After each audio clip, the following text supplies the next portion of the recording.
Celui-ci, hein, la tradition orale russe, le monde mythologique russe, voilà, que j'aime beaucoup aussi, et elle a travaillé sur la femme, la place de la femme en Russie. Voilà. Donc elle a participé aussi à de nombreux congrès, fait beaucoup d'articles, et je la remercie vivement d'être parmi nous. Voilà, je vous laisse. Mais c'est moi qui vous remercie d'être venue, j'allais dire si nombreuses, mais enfin bon, je suis très contente de pouvoir faire cette intervention aujourd'hui. Alors, oui, bon, d'accord. Non, parce que je voulais donner une liste de mes ouvrages, mais je vois que pour l'instant, c'est pas possible. Bon, alors, si je trouve bien, peut-être que ça va apparaître tout à l'heure. Alors, je voudrais, comme probablement tout le monde n'a tout de même pas lu les livres, c'est encore il attend, je voudrais faire, en introduction, résumer un tout petit peu comment ont été relevés en Russie le folklore, les traditions et la mythologie populaire russe. Alors, la question ne s'est posée qu'à partir de la fin du XVIIIe et du début du XIXe, quand au niveau européen on a commencé à s'en occuper, hein, c'est-à-dire qu'on a commencé à prendre conscience de l'enjeu de représenter ces religions. Le folklore russe, avec ses contes, son chant épique, populaire, existait déjà, il existait dès le Moyen-Âge, on en a des traces, mais il existait, en Russie du moins, de façon purement orale. Chez nous, dans notre littérature du Moyen-Âge, on a des traces plus apparentes d'existence de traditions orales. Pas en Russie, tout simplement parce qu'en Russie, l'écrit était purement consacré aux religieux chrétiens. Il y avait en quelque sorte séparation totale entre l'écrit et l'oral.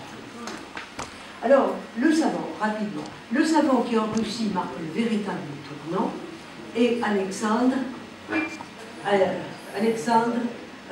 Nikolaïevitch Afanassiev. On aurait pu, dans le numéro 2, je crois, il y a un portrait d'Afanassiev le barbu. Voilà. Bon. Inspiré par les frères Grimm et leur école, il publie en 1861 les contes populaires russes et en 1865 les conceptions poétiques des Slaves sur la nature. Son recueil de contes reste à ce jour inégalé tant pour la richesse que pour la diversité du conte. Environ 550 contes. Les conceptions poétiques n'ont pas été traduites, dont certaines théories sont inspirées par les savants germaniques. Les savants germaniques sont aujourd'hui dépassés, mais néanmoins ce livre marque le début en Russie de l'étude scientifique du conte, du folklore et des traditions. Cet énorme ouvrage qui faisait à peu près 3 tomes de 700 pages chacune, fournit un matériel factuel encore valable de nos jours, d'une part, c'est ce qui fait son intérêt, même si les théories sont dépassées, et d'autre part, l'intérêt est qu'il cherche à replacer la culture populaire russe et plus largement slave dans le concert des cultures européennes. Il avait une connaissance très brillante de nombreuses langues indo-européennes, sauf l'anglais, et le français aussi, il ne connaissait pas trop. Mais autrement, il les connaissait toutes, de l'Europe du centre et de l'Europe de l'Est, bien sûr, et il connaissait en même temps les langues anciennes, dont le sanskrit, l'hébreu, etc. Donc, à partir de lui, de nombreux recueils de contes et de chants épiques ont vu le jour. Un autre auteur marque un jalon important dans la connaissance de la culture populaire russe. C'est l'ethnographe Zélénine, c'est l'ethnographe Zélénine, fin du 19e et années 30 du 20e, qui fait lui aussi œuvre de novateur. En fait, il sillonne la Russie profonde, particulièrement l'Oural dont il est originaire, en notant des contes, et particulièrement les contes de Viatka et les contes de Terme, d'une part, et de multiples faits portant sur les us et les croyances. Et c'est ainsi qu'il publie un ouvrage, je le cite à la fois en français et en russe, Les morts de mort non naturelle et les Roussalki, Умершие неестественной смертью и Roussalki, avec pour sous-titre Essai de mythologie russe, Очерки русской мифологии. Ce livre est publié à Petrograd en 1915. C'est non seulement un relevé méthodique de toutes les pratiques ayant trait aux croyances sur les morts vivants, mais c'est en même temps une recherche pertinente pour expliquer ces faits. Ce qui fait qu'il est à la fois ethnographe et folkloriste. En même temps, il est le premier à ancrer ses croyances dans une étude mythologique. Il appelle bien ça essai de mythologie. Même si on a là affaire à une mythologie inférieure. On a deux mythologies, une mythologie supérieure avec les dieux du ciel, etc. Et puis une mythologie inférieure qui est particulièrement foisonnante dans les pays slaves, avec les démons, les morts vivants, les sorcières, les diables, les esprits de la nature, de la maison, de l'eau, etc., etc., qui peuplent l'imaginaire politique. Et enfin, troisièmement, des travaux menés par des philologues et des archéologues, dont le premier fut probablement, on me trompait un peu, mais vraisemblablement c'est l'archéologue tchèque Niederle, permettent de faire le lien entre ces données contemporaines, 19e siècle, là on considère que c'est contemporain, et un passé plus lointain, qui remonte au début du christianisme, juste avant, c'est-à-dire au 9e, 10e, 11e siècle.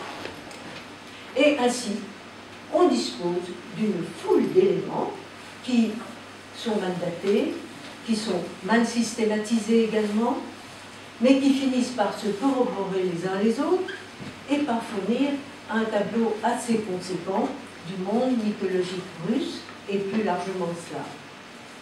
Alors, j'aimerais préciser que mon ouvrage, premièrement, il n'est pas tout à fait le premier en France, en langue française, puisque, d'une part, Dumézil a quand même traité dans différents livres, il était agrégé de russe, Dumézil, mais enfin, il en a traité par-ci, par-là, et que, d'autre part, Louis Léger, qui était aussi agrégé de russe, qui connaissait bien le tchèque, a écrit un livre sur la mythologie russe, je crois, précisément.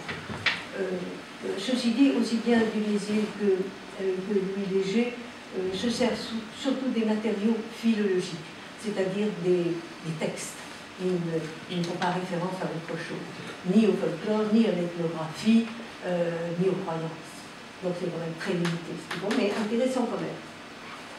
Bien, voilà. Et puis, il y a de nombreux ouvrages dans d'autres pays, dans tous les pays slaves, pour la Russie bien sûr, dans les pays germaniques, ou de langue germanique, et même en Italie, avec l'Angleterre qui n'a pas grand-chose. Bon. Alors, pourquoi est-ce que je vais plutôt parler de la Carélie, puisque tous ces faits de société ont été relevés à peu près dans tous les pays russes, ukrainiens et russes, bien sûr, et slaves. Est-ce qu'on pourrait montrer, alors là ça doit être le numéro 8,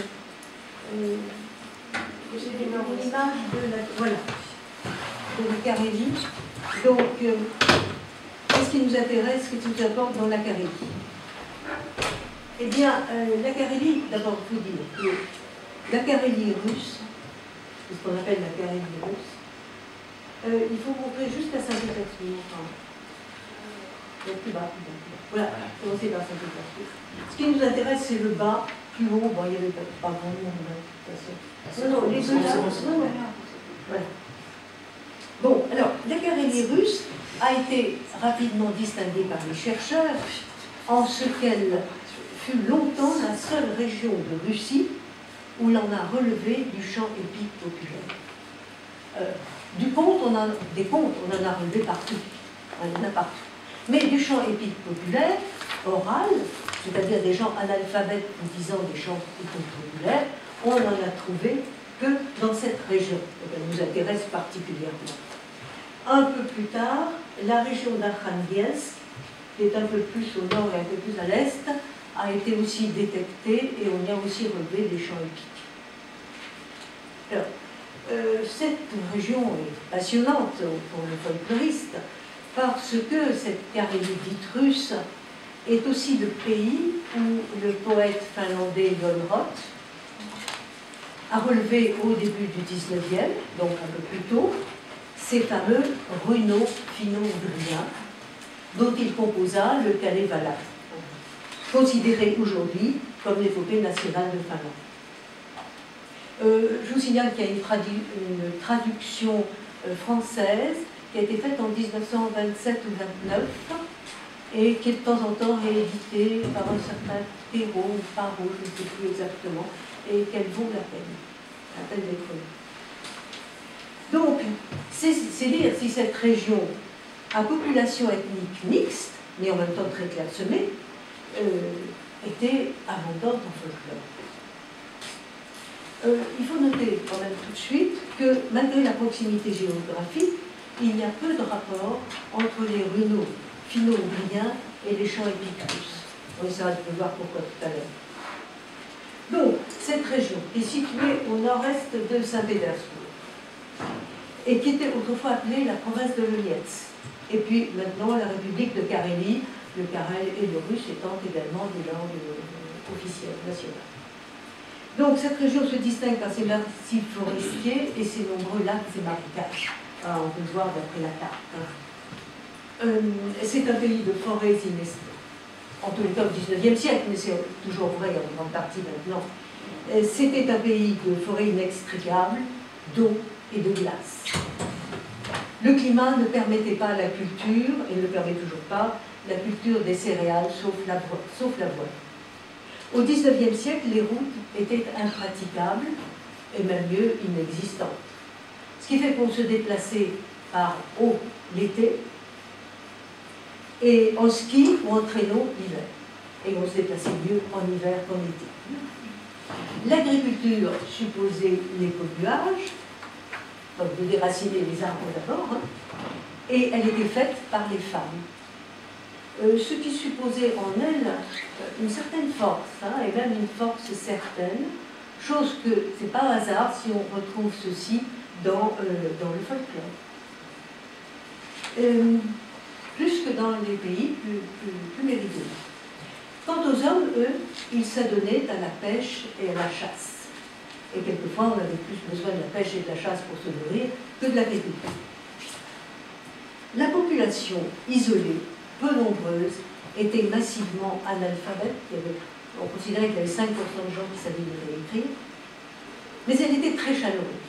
On se réunissait beaucoup le soir dans une misbah où il y avait une masse de monde qui arrivait, et puis on commençait à dire des contes ou des chants épiques. Et c'est dans cet environnement très rude, mais aux longues soirées d'hiver qu'il fallait bien remplir, que fut faite la première découverte d'un chant épique traditionnel oral russe. Ceci en 1860. L'auteur de cette découverte s'appelle Rybnikov. En 1860, il est envoyé en semi-exil à Petrozavodsk. Vous avez marqué Petrozavodska, je ne sais pas pourquoi il est là. Petite ville sur la rive ouest du lac Onega.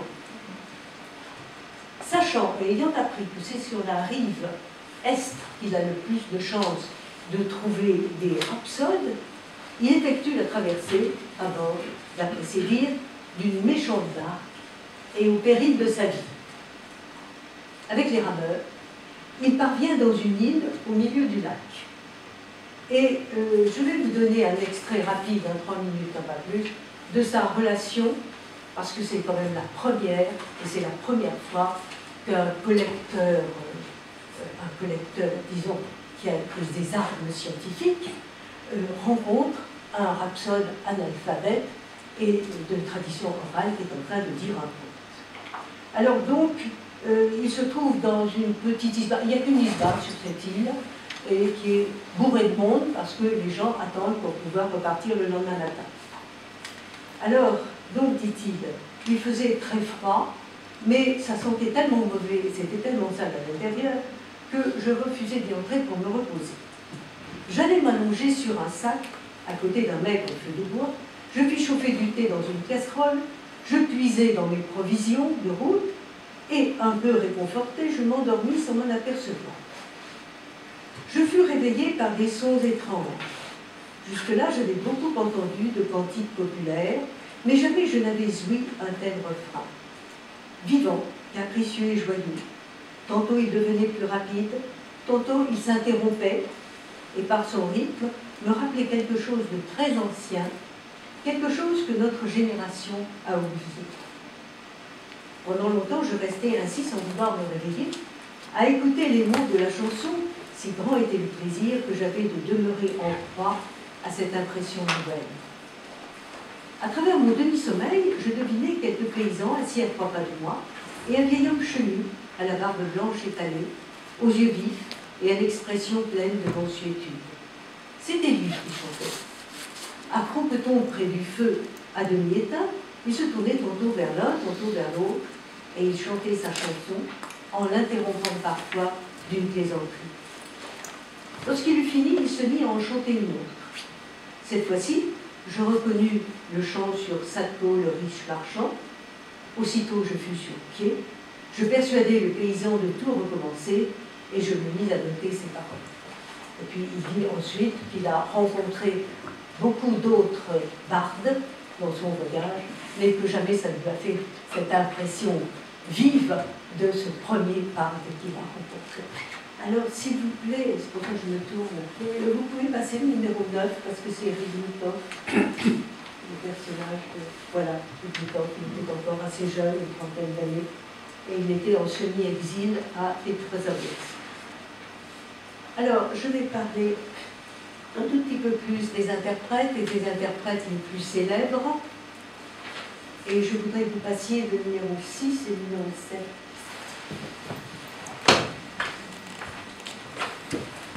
Alors,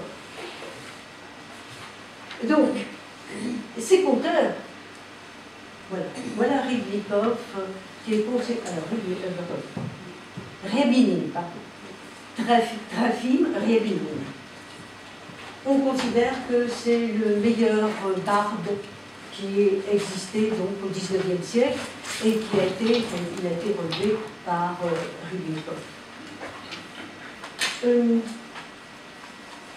Par ailleurs, la pleureuse Irina Fedasova, que voilà, qui ressemble à une bonne petite babouchka, et de la bouche de qui elle était surtout lamentatrice ou vocératrice, si vous voulez, et de sa bouche ont été recueillis quelques 30 000 vers de lamentation. Il y en a qui ont fait mieux, hein, mais c'était déjà pas mal. C'est Barsov qui l'a relevé et il a 3 tomes de ses lamentations. On va presque dire qu'elle parlait en vers. On va reparler de ces vers, de ce vers tonique en particulier. Alors, ces interprètes qui étaient analphabètes, n'étaient vraiment pas des idiots. Ils étaient remarquablement doués. Mais la question qui se pose pour nous, c'est comment fonctionnait leur cerveau? Moi, je suis en train de vous parler, mais en même temps, je lis mon texte, vous voyez bien. Je ne peux pas m'en passer, mais comment eux faisaient? Alors c'est une question qu'on peut vraiment se poser, cette question de la mémorisation. C'était de véritables maîtres de l'art de la parole. Ainsi, par exemple, le collecteur Onchukov parle d'eux, il parle d'eux comme... Bon. Onchukov parle d'eux comme de l'intelligentsia du village. Je ne veux pas dire qu'ils étaient plus riches pour ça, mais ils les traitent de l'intelligentsia du village. Et il faut dire que ces maîtres de la parole ont existé eh bien, jusqu'au début du XXe siècle, jusqu'à la Seconde Guerre mondiale. L'alphabétisation généralisée leur apportait un coup fatal. pas des problèmes de politique quelconque, c'est des problèmes que les enfants, on leur apprend à lire et à écrire, on prend son texte, on écrit et on mémorise d'après l'écriture. Donc c'est une véritable révolution qui se produit en quelque sorte. Alors comment fonctionnait leur cerveau? C'est quand même une grosse question. À n'en pas douter, ils pratiquaient un entraînement intensif de la mémoire auditive. Bon, c'est évident. Ils étaient aidés par le rythme, les formules, toujours identiques, quelquefois la rime, la scansion ou la mélodie. Je vais vous faire entendre un petit morceau. Ces interprètes, par ailleurs, ils avaient commencé très jeunes. S'ils n'allaient pas à l'école, ils n'allaient pas. Donc, ils restaient dans les veillées. Alors on disait, bon, ils vont dormir. Moi, j'ai encore vu ça, parce que je suis allée à la bon, ils vont dormir. Mais ils dormaient ou ils ne dormaient pas. Et même s'ils dormaient à moitié, ils entendaient ces rythmes. Et en plus, quand ils devenaient plus grands, adultes, ils étaient invités très fréquemment dans les soirées. Ils étaient très demandés et ils recevaient des cadeaux ou un allègement de tâches pour leurs prestations.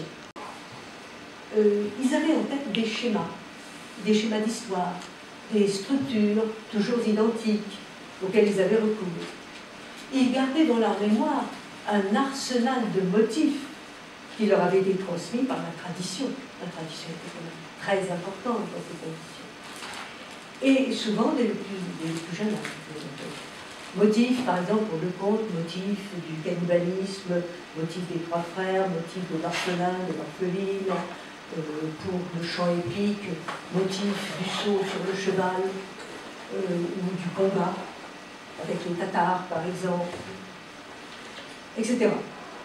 Aussi, c'était sensiblement la même histoire qu'on racontait de génération en génération. Plus on lit de contes et plus on lit de chants épiques, plus on s'aperçoit que c'est la même histoire. Avec, bien sûr, des variations, avec des innovations, mais toujours dans des cadres précis. Tout ceci supposait donc un fort développement de la mémoire auditive, c'est ce que je viens de dire, et ceci explique l'importance du rythme. Ce qui en témoigne, en plus de ce que nous venons de dire, c'est le rôle de cette classe assez représentative de conteurs et de bardes qui étaient les aveugles, y compris les aveugles du dessin. Donc là, c'est presque une preuve par neuf qu'ils n'ont pas commencé par l'apprendre dans des textes. Les structures qui ont été dévoilées par sa morphologie du conte, non seulement ne sont pas étrangères à de tels procédés de fabrication et de mémorisation, mais elles en sont le produit et en même temps, elles en rendent compte. Alors, je vais dire 2 ou 3 mots de plus sur ces 2 interprètes les plus célèbres dont nous avons parlé, qui étaient l'un et l'autre originaires de l'Outrenéga, Zaalnije, et qui étaient l'un et l'autre analphabètes. Trofim Rabinim, pour ceux qui se disent, voilà. Trofim Rabinim, qui a été découvert vers 1860 par Rybnikov, était orphelin. Il a commencé à travailler très jeune, comme pastoreau de village, puis il a été engagé dans une famille. Puis il a été engagé dans une famille où il a, avec le temps, fait ce qu'on appelait un mariage en genre, et puis il est devenu, à son habileté certainement, le patriarche de la famille. Il est à la tête de toute une dynastie de Rapsins. Irina Pédasso, découverte elle plus tard en 1880 par Barson, a commencé elle aussi à travailler très tôt dans les champs. Douée d'une mémoire prodigieuse, elle répète, elle le raconte elle-même, elle répète avec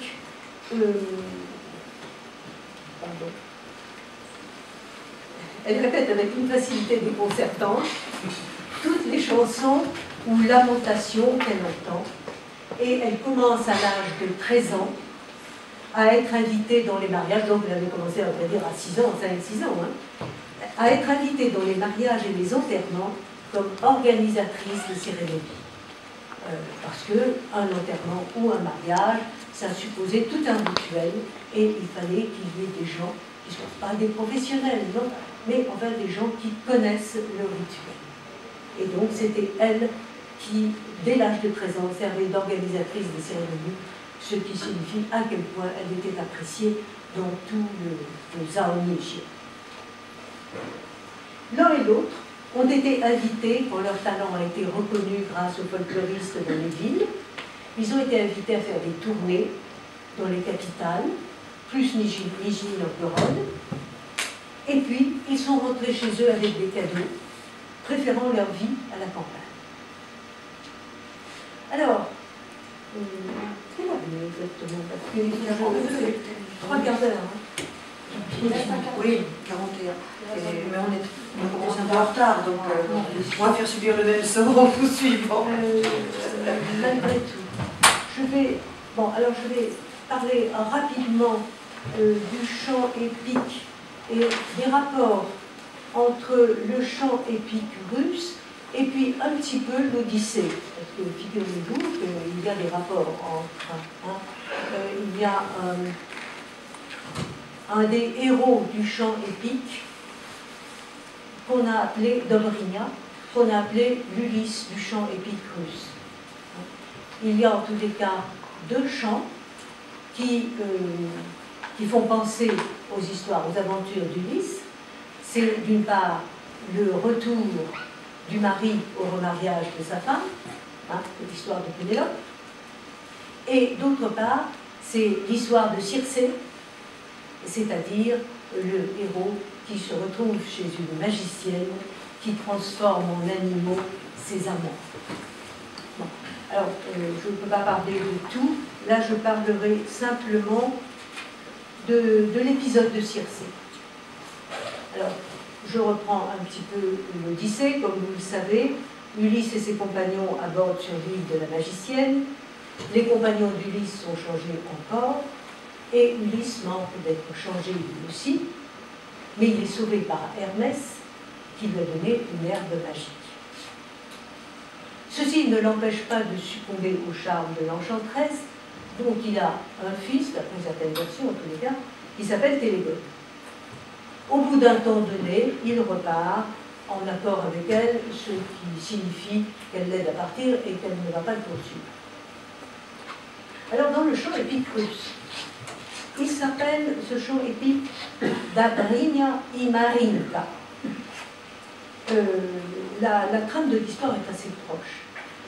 Marinka, j'ai traduit en français par Marina, parce que si j'ai affaire à des tournants francophones, si j'écris Marinka, ils diront Marinka, ce qui n'est vraiment pas joli, et puis ils ne sentiront pas la petite nuance péjorative qu'il y a dans Marinka.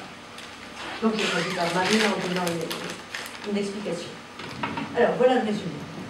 Malgré les avertissements de sa mère, les mères des héros jouent toujours un rôle positif dans les chants épiques, qui lui recommande de ne pas aller chez Marina, Dobrynia y va. Et cette Marina lui propose d'entrée de jeu de coucher avec elle. Dobrynia refuse et, prudent, il préfère s'en aller. Et Marina est une sorcière, c'est pas pour rien, elle gratte les traces de pas de Dobrynia et les jette dans le poêle en prononçant une conjuration. Résultat de la conjuration, Dobrynia revient aussitôt. Elle refait ses mêmes avances, et lui le même refus. Elle le transforme en auroch aux cornes d'or. Bon, ça n'a rien d'étonnant, les aurochs, pas les cornes d'or, mais les aurochs ont existé dans la plaine russe jusqu'au XVIIe siècle, donc ça n'a rien d'étonnant. Il n'est pas lui magicien, il n'est pas capable de faire quelque transformation que ce soit. Il s'adresse à des oiseaux et parvient ainsi à prévenir sa mère et sa tante, qui sont elles-mêmes magiciennes, et transforme Marina en corneille. La corneille vient se poser sur les cornes de l'auroch et lui réitère sa proposition. La corneille, c'est Marina. Alors cette fois-ci, Dobrynia use de ruse, il fait mine d'accepter. Il se marie même avec Marina, à la mode des sorcières, bien sûr, il ne s'agit pas d'aller à l'église, mais il fait avec elles 3 fois le tour d'un bouquet de saules, ce qui signifie mariage. Hein. Puis, redevenu homme, alors là il passe aux représailles, il la livre à la punition la plus courante pour les sorcières, il l'écartèle. Donc là ça se termine très mal. Dans l'histoire du retour d'Ulysse, c'était le contraire, c'est avec Ulysse que ça se termine très mal, et avec Dobrynia ça se termine pas si mal que ça. Bon, alors là je passerai rapidement parce que je veux parler de l'esprit de la forêt et de l'Iyashé. Ce thème, donc, du sorcier ou de la sorcière, ça peut être aussi un sorcier, qui transforme son prochain en animal, eh bien on le retrouve dans le folklore, je dirais presque contemporain, puisqu'on le retrouve par exemple chez Aphanassienne, dans le conte La Merveille, avec un motif, avec un sujet un petit peu différent, et c'est rapporté au conte l'épouse infidèle Nivyar-Nayajena. Alors celle-ci, surprise par son mari, le héros, le transforme en chien, puis en pivert, et le mari n'y peut rien, le mari, lui, il ne peut pas transformer, c'est un peu difficile, mais il est quand même épaulé par son père, et à son tour, il transforme la femme récalcitrante en chèvre, puis, il est quand même là sympa, il lui rend l'aspect humain quand elle s'est repentie. Donc ça se termine bien. Notons que ce thème, on le trouve également dans nos contes bretons. Hein. Chez Souvestre, par exemple, eh bien, il existe une horrible sorcière qui s'appelle la Glauque, et qui alors met du raffinement dans ses transformations, parce qu'elle transforme ses amants en poissons et elle les fait frire. Et elle les mange après? C'est pas l'histoire de Diva, elle n'a pas le temps parce qu'il y a quand même des réactions. Ça se pourrait. Bon, notons que ce thème a été repris dans la littérature fantastique la plus récente. On le trouve chez Harry Potter, par exemple. Alors, il y a une double question qui se pose. Est-ce que ce thème viendrait d'Homère, viendrait d'Ulysse, de l'histoire d'Ulysse, et que ça se serait répandu à travers l'Europe?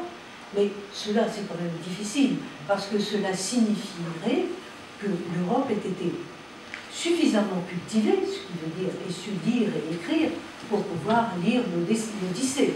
C'est tout de même difficile. Ou bien, est-ce que ce motif du sorcier et de la sorcière capable de transformer son prochain en animal n'a pas été très largement répandu en Europe, et d'ailleurs beaucoup plus largement que l'Europe. Donc à ce moment-là, on n'aurait pas un emprunt, mais l'utilisation d'un thème commun à la psyché humaine, c'est ce que beaucoup pensent, à un stade donné du développement, et ça se manifesterait de façon, notez quand même, en même temps proche, mais en même temps assez diverse. Hein. Donc là aussi, penser que c'est un emprunt, c'est tout de même un peu difficile. Et que ça aurait pu avoir lieu, pas seulement en Europe, mais d'une façon bien plus large. Bon, alors maintenant, je lâche un petit peu le folklore, même s'il a un côté mythologique, et je voudrais vous dire quelques mots du Iyashé. On peut revenir à la carte de géographie. Bon, toujours sur cette Russie du Nord, voilà, merci. Toujours sur cette Russie du Nord. Donc, pas seulement la Carélie, mais toute la Russie du Nord, c'est-à-dire toute la région, toutes ces régions nordiques qui étaient envahies par des forêts épaisses, inextricables, et surtout sans route, sans sentier, sans sente dans la forêt. Ça m'est arrivé une fois, vous êtes à 10 mètres ou à 30 mètres de la route, et pourtant vous vous sentez complètement perdu, parce que vous tournez autour d'un arbre, après autour d'un autre, et vous avez perdu votre direction. Bon. Alors, donc, il est compréhensible que dans des régions pareilles, dans des forêts pareilles, qui sont comme des véritables murs qui s'opposent à vous, eh bien, on puisse y trouver un esprit des bois, un esprit de la forêt, tour à tour bon ou méchant, et avec qui il faut savoir traiter. En Russie du Nord, en effet, mais peut-être dans d'autres régions de Russie, hein, il existe des témoignages encore tout récents sur ce maître de la forêt. Des témoignages datant du début du XXIe siècle. Il s'appelle le Liachi. Liachi, féminin Lieshachikra, formé sur Lias, tout simplement la forêt. Alors, quand on s'adresse à lui, on ne l'appelle pas autrement que Khazyaïn, Tsar, Kniaz. Il est aussi appelé Lesnoï Tsar, Lesnoï Kniaz, c'est-à-dire le tsar de la forêt, prince de la forêt, et Khazyaïn, le patron. Son aspect, parce qu'on rencontre, son aspect est bizarre, changeant. Il peut avoir la forme d'un homme, mais plus rarement celui d'une femme, ou d'un animal encore. Il peut être aussi grand que le plus haut des arbres, ou se faufiler aisément dans les herbes. Il peut changer brusquement de forme et prendre l'aspect d'un voisin, prêt à vous indiquer faussement le chemin si vous vous aventurez à randonner ou à ramasser des champignons, ce qui est toujours très dangereux dans ces régions. Généralement, quand il arrive, il est précédé par une bourrasque. Certains vont jusqu'à affirmer qu'il a la peau semblable à l'écorce des sapins. Pour d'autres, il a le sang azur, les yeux blancs. Il peut lui manquer les talons, d'où son nom de leçon talon, ou encore une narine, ou même la moitié du corps. Ne parlons pas de son ombre, il n'en a pas, mais ça, aucun des démons, diables et autres n'ont d'ombre, hein, c'est bien connu. Quant à ses mœurs, elles sont elles aussi assez connues. Il est solitaire. Il ne vit jamais en troupe, au contraire des diables. Il est solitaire et il n'y a qu'un Liachi par forêt ou par parcelle de forêt, bien sûr. Il dort souvent dans les huttes aménagées dans la forêt et en ce qui concerne les chasseurs, ils ont des centres, ils connaissent les chasseurs et il leur arrive de passer une nuit dans la forêt. Quand ils veulent entrer dans une de ces huttes aménagées dans la forêt, ils doivent demander la permission d'y entrer et pour y passer la nuit et préciser le temps qu'ils vont y rester. Sous la forme, en français, maître, laisse-nous non pas séjourner, mais bien passer la nuit. Pusti Khazyaïn nilvet viekavats a adnu noch nachivats. Après quoi ils peuvent entrer. Ce Liachi a la haute main sur le gibier et les bêtes de la forêt. Les loups sont ses chiens.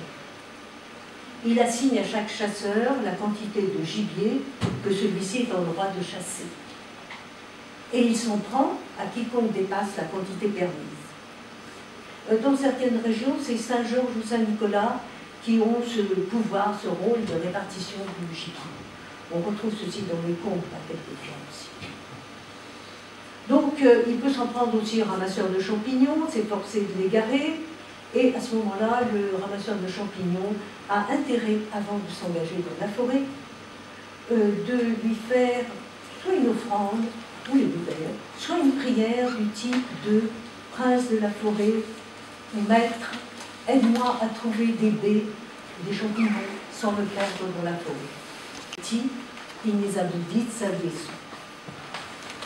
Alors, ce qui est plus remarquable en ce qui concerne les rapports des humains avec le Liachi, c'est le pacte oral d'Agavor que les chasseurs et les pasteurs prétendent passer avec lui. Ce sont les deux catégories de la population qui se rendent le plus fréquemment dans cette forêt. Alors, ce pacte, il l'appelle même Otpusk, c'est-à-dire laisser passer. Alors, ils doivent, les uns comme les autres, avant d'entreprendre une traversée de la forêt, se rendre à un endroit qu'ils estiment être convenu de la forêt, d'où ils l'appellent. Ils appellent le Liachi. Le Liachi apparaît dans une bourrasque. Il attribue au chasseur un nombre déterminé de gibier. On l'a vu. Si le chasseur se conduit bien, eh bien, le Liachi va même jusqu'à mettre le gibier à la portée de sa main de son fusil. Si le chasseur, par contre, dépasse la quantité permise, il doit s'attendre aux pires exactions. La plus courante, et néanmoins la plus grave, est la suivante. Le Liachi s'empare d'un arbre qu'il déracine pour l'occasion et va de fustiger le chasseur récalcitrant qui peut craindre le pire, y compris la mort. Pour ce qui est des pasteurs, les choses sont un peu différentes. Je dis pasteur parce qu'en russe, c'est le mot pasto, qui est exactement le même qu'en français. Mais il serait plus juste de dire le vacher. Alors, je ne peux pas dire le cow-boy, vous voyez, parce que c'est pas la même. C'est pas une association. Donc, c'est le gardien de vache ou le vacher. Alors, en effet, d'abord, pourquoi plutôt des vaches? Parce que le climat permet mieux aux vaches de prospérer dans ces pays-là. Ce n'est pas des brebis, c'est plutôt des vaches. Les vaches sont possédées par les femmes, des paysannes, tandis que les chevaux le sont par les hommes. Ah, d'accord, donc c'est les paysannes qui gardent les vaches. Mais pour la belle saison, elles se réunissent pour louer un pasteur communal, lequel a pour tâche de conduire le troupeau dans telle ou telle clairière. Bon, il n'y a pas ces vastes herbages, hein, il y a des clairières à travers la forêt. Et pour cela, il faut souvent traverser une zone de forêt, et puis il doit les ramener, il doit les conduire, il doit les ramener. La traversée de ces zones est dangereuse. Loups ou même ours pouvant profiter du déplacement pour s'emparer d'une telle bétail. Aussi le pasteur, au début de la saison d'été, passe-t-il un pacte oral, donc en tous, avec le Liachi. Le cadre et le rituel sont les mêmes que pour le chasseur, mais les termes du contrat sont un peu différents. Le Liachi s'engage, prétendument. Tout ça, c'est de la fiction, mais en même temps, il y croit complètement. Et les gens y croient aussi. Donc, il s'engage à préserver les vaches de toute attaque, mais il exige en retour un butin, soit une vache, généralement la meilleure du troupeau, et celle-ci, la malheureuse, disparaît au cours de l'été. Le pasteur, pastour, de son côté, a apporté des offrandes en œufs, parfois en vodka, quand les choses sont graves. Et il les laisse contre un buisson.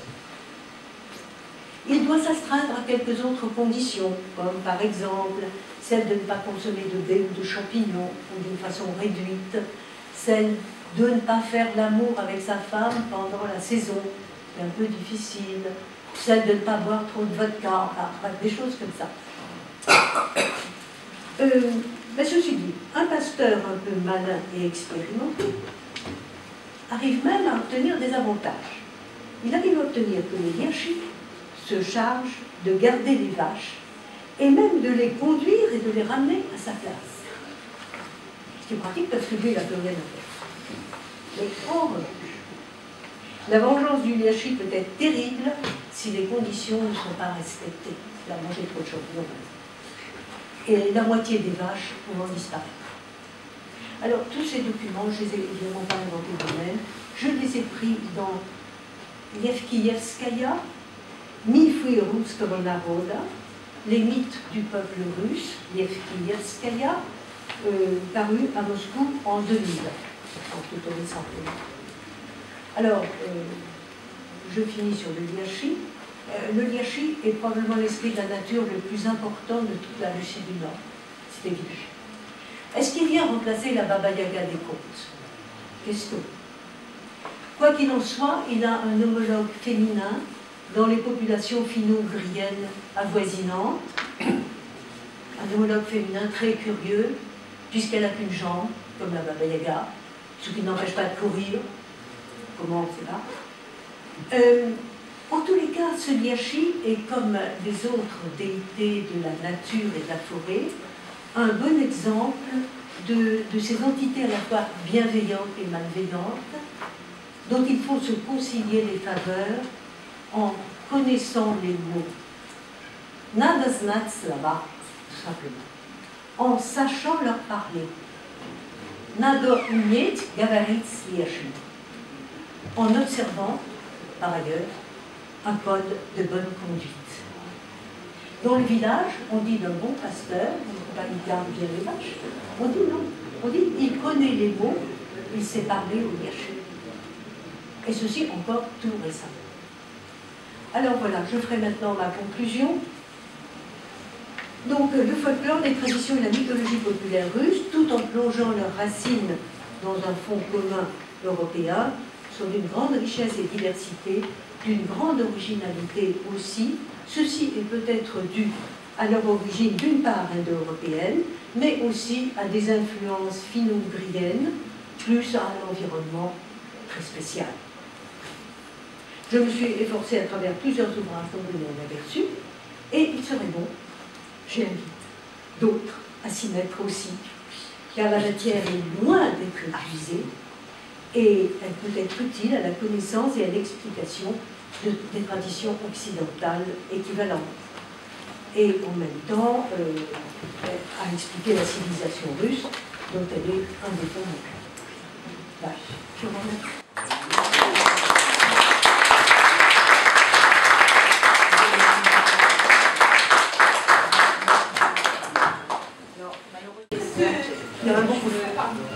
Est-ce que ce Yéchou, c'est celui qu'on trouve dans les contes du roi Gel ou Gel? Ah non, non. Ah non, c'est pas ça. non, non. Je pense qu'il n'existe pratiquement pas dans les contes. À un moment, on le dit très clairement, tous ces personnages, Roussanka, Lichi, Vadianori, n'existent pas dans les contes. Ce sont des personnages qui... Le Marosko, le gène, est inventé par les contes. C'est comme la Baba Yaga, elle n'a pas vraiment de rapport direct avec